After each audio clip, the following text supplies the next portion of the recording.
Review Book 101's all about the books that are read for the last 40 years. And today I have my special guest. He is a seasoned acupuncturist with a decade of experience in alternative medicine. No other than Mr. Thomas Cataldo. Thank you very much. Welcome to Book 101, Mr. Thomas. And can you please introduce more about yourself? Certainly. Like you said, I'm a seasoned acupuncturist. I've been treating people for more than 10 years. And before that, I was a certified financial planner for about 9 years. And before that, I was a computer programmer for about 20 years. And I've studied deeply into all the world's religions, and I'm a keen observer of human nature. And I've studied a lot of psychology, a lot of philosophy from Taoism to Judaism. And I continually read and study all there is about all the different um, ways that people look at non objective reality. And tonight's topic, the book Thinking in Destiny, is probably the best book I have ever found on understanding what exactly we are, what we're doing here, and how the whole universe operates. And what I'd like to do, Yes. Go ahead, mister. yes, what I'd like to do is just read the first paragraph of the book. It's section 1, page 28, and it says here the universe is guided according to a purpose and a plan. There is a simple law by which the purpose is accomplished and according to which the plan is carried out. That law is universal. It reaches all entities without exception. Gods and the weakest beings are equally powerless against it. It rules this visible world of change, and it affects the worlds and the spheres beyond. At present, it can be understood by man only as it affects human beings, though it is possible that its operations in animate matter may be seen. It affects human beings according to the responsibility which can be charged to them, and it determines their duty measured by their responsibility. And this is the law. Everything existing on the physical plane is an exteriorization of a thought which must be balanced through the one who issued the thought and in accordance with that one's responsibility at the conjunction of time, condition, and place. Mr. Thomas Cataldo, thank you so much for sharing your knowledge and wisdom to the world. The doer and knower. How would you explain these two fundamental aspects of the self in your own words? The doer is the portion of the triune self that exists partially on the physical plane. So the doer consists of 12 parts, 6 male and 6 female. Each of the 12 parts take their turn living on the physical plane, and the knower is the part of the triune self which retains the life lessons that were learned by each of the 12 parts in all of their previous existences. So when someone has a flash of intuition and they just know something without thinking about it, that's the knower portion of the triune self communicating with the doer, the 12th part that is currently existing on the physical plane. And what happens is the knower can communicate with the doer on the physical plane by way of synchronicities. So all those little signs that we think we see every day telling us to do something, or those flashes of intuition, they all come from the knower. And the knower is the part that retains, like I said, the life lessons from previous lifetimes. So, in effect, the part of me that is talking to you right now is 1/12 of the doer, and each one takes its turn, like I said, existing, having a lifetime on this physical plane. And that, according to Harold Percival, is the way that each person exists. And that is why we have so many people who have intuition, who seem to know things, maybe they have psychic abilities, but all of this is due to the structure of the triune self. And the triune self is the way it's set up. There are some of the triune selves who manage the universe, the completed ones. We are incomplete as we stand right now.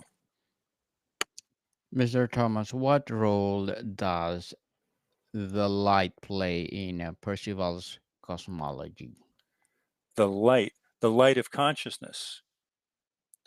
The light of consciousness is the light that you shine on any subject in order to learn about it. The light of consciousness is the part of the thinker. So if you want to learn about something, you will shine your light of consciousness on that subject and you'll be able to access all the information that you need on that subject. Mr. Thomas, how does Percival's view of karma as impersonal or mechanical law differ from popular interpretations? Well, his views of karma are very similar to what the quote unquote common views of karma are. So most people think of karma, well, the word in Sanskrit means doing. So when you say your karma, you're talking about something that happens as a result of your own doing. So what Percival thinks, or what he writes in his book, is that destiny is um, expressed in terms of karma. But what happens is every thought that you have that becomes a reality further determines what your destiny is. So everything that happens to you is a result of your own thinking. And this goes back to so many different books that we've all read: The Power of Positive Thinking, Japanese yoga, all these different subjects talk about how your mind is in control of your body. Qigong, Aikido, everything talks about how you start with your mind and then your body follows. So, a lot of different esoteric practices preach the unification of mind and body for that reason. And actually, in Zen, they practice or they teach um, spontaneity, really. The only way to exist without creating karma is to live in the present, is to live in the moment, and to act without thinking, because intent plays a big part in creating karma. So, for example, if a person is in a car accident and they injure another person, well, that wasn't their intent. So they don't get any bad karma from that. And likewise, if you inadvertently help another person, you're not going to get any good karma from that. So what the way this ties back to Percival is that he says that every thought that you have creates karma, and in the end, you have to balance every thought. But what the other disciplines say is that if you can live without intent, then you don't create the karma. So living without intent is living in the moment, living in the present, the ever present now. And that also has to do with living without predetermined actions. So they say that, for example, Zen and the art of archery, they teach you to aim and fire all at the same moment without thinking about it first. And there's a famous story about a Zen warrior who was fighting a bear. And the bear had an advantage because the bear could read his thoughts. So every time he planned an attack on the bear was able to defend himself successfully.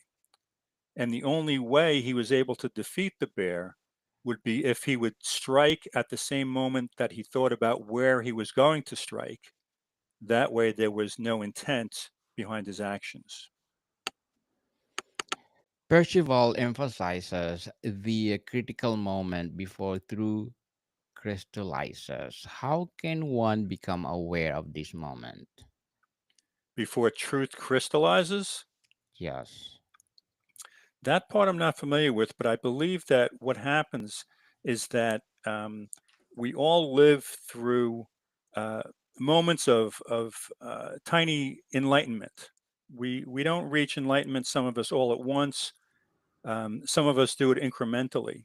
And when you have those tiny moments of crystallization, that I believe is what he's talking about. He's talking about how you have uh, this information that comes from your knower through the use of the synchronicities and the small signs. And through those, you reach incremental points of increased levels of consciousness. Because what happens is Percival talks about how he can, or about how the purpose of your life is to increase your levels of consciousness. And you do that through incrementally higher and higher awakenings, or increasing number of awakenings. How does it mean that the physical body is an instrument for the doer?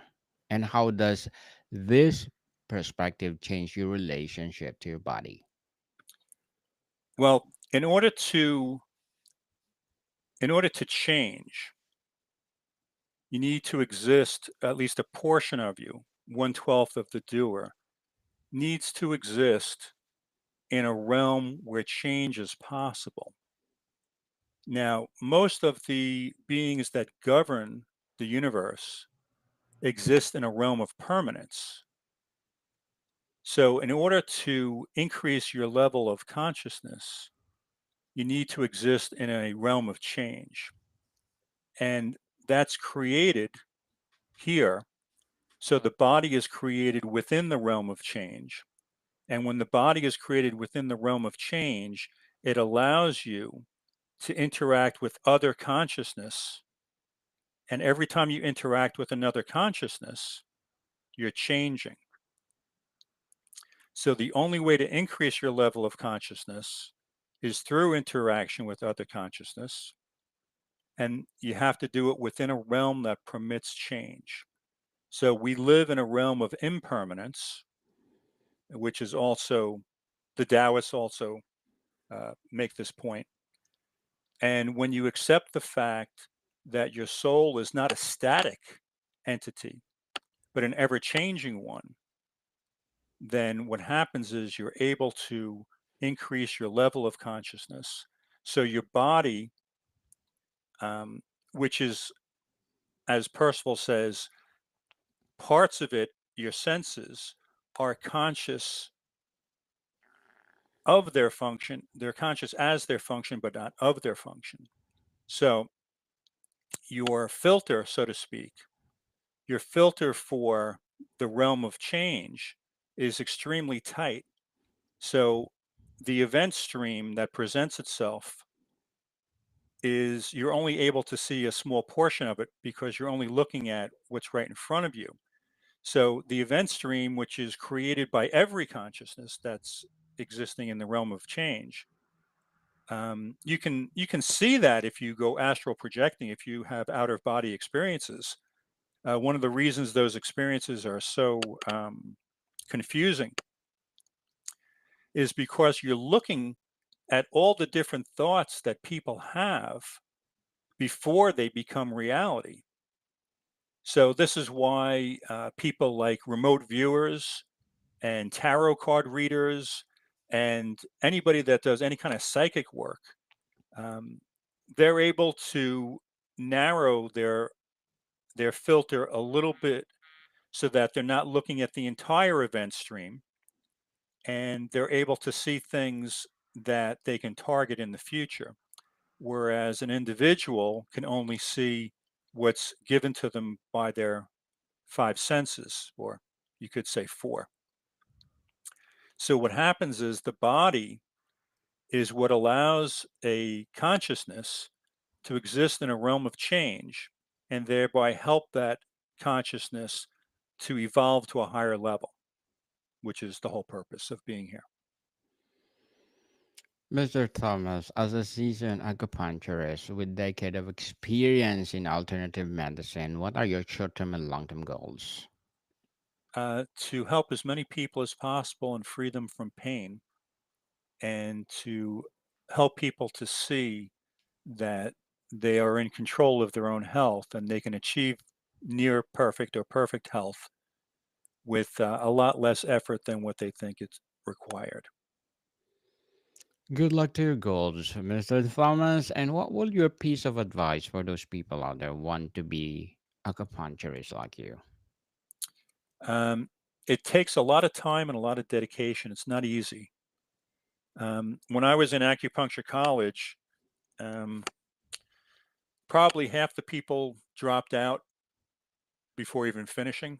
And of those that finished, half of those didn't even take their board tests, and half of those that finished their board tests didn't even get through their first year. So it takes a lot. It's not an easy thing to do, but it's well worth it. It's well worth it. It's well worth it, people. If you have the passion to be acupuncturist, why not? Go for it. And let's follow Mr. Thomas. The I am, how does Percival's instruction to connect with the I am feeling differ from other mindfulness or meditation practices? Well, um, Percival, um, what he says is that in order to connect with the rest of your the rest of your being, it does require meditation. It does require specific meditation. But what he says is that if you can if you can achieve a certain level of consciousness, then what's going to happen is they're going to contact you. And what he says is that um, there'll be a point where you know that you've reached a certain level because you'll be contacted and you'll be invited, believe it or not, to an underground base. And there you'll be presented with all your thoughts that are remaining unbalanced. And when these thoughts come flooding in, you'll have the opportunity to balance them one after another. And when you've completed this final step, then you'll be able to move on from, as some would say, the wheel of samsara. So meditation is key. Indeed. Meditation, people. And how does thinking and destiny attempt to bridge and reconcile scientific understanding with spiritual truth? Well, what it says is that scientific understanding, and in addition to that, all the religions and all the different things that are out there are all constructs, and they miss the point, most of them, or some of them get a little bit closer. But what happens is that all these different disciplines, from science to religion, they they all seek an understanding based on looking outside of the body, when in reality all the answers are inside. One thing that I found particularly interesting about this book is that there is no bibliography. There are no references. He didn't write this book based on other people's books. He wrote this book entirely from his own experience. So that's the lesson that we all need to learn, is that we all need to look inside for the answers and not outside, not to other people, not to religions, not to science. So most of the discussion in here about science and about religions talks about how they really miss the point, and they really um, don't have any real grasp on reality and the way it works, because they're really just looking at the phenomenon within the physical realm. They're not looking inside the person. They're not looking inside themselves. Mr. Thomas, before we wrap up our discussion for today, I'm inviting you to please do listen to my other podcast, people. My other podcast, because my abstract essay is already in fifth season, abstract poetry in second season, and of course, my book 101 review in fifth season, comedy 101 in second season, food 101 in its fifth season too.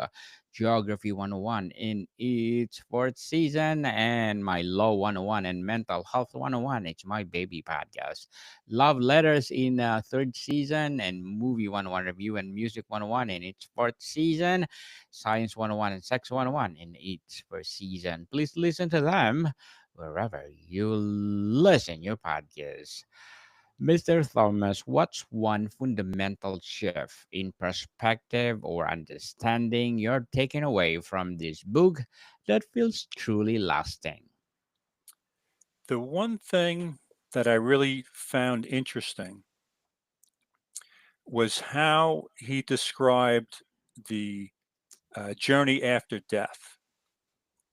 And basically, what he said happens is that you go through a series of shall we say, um, different stages.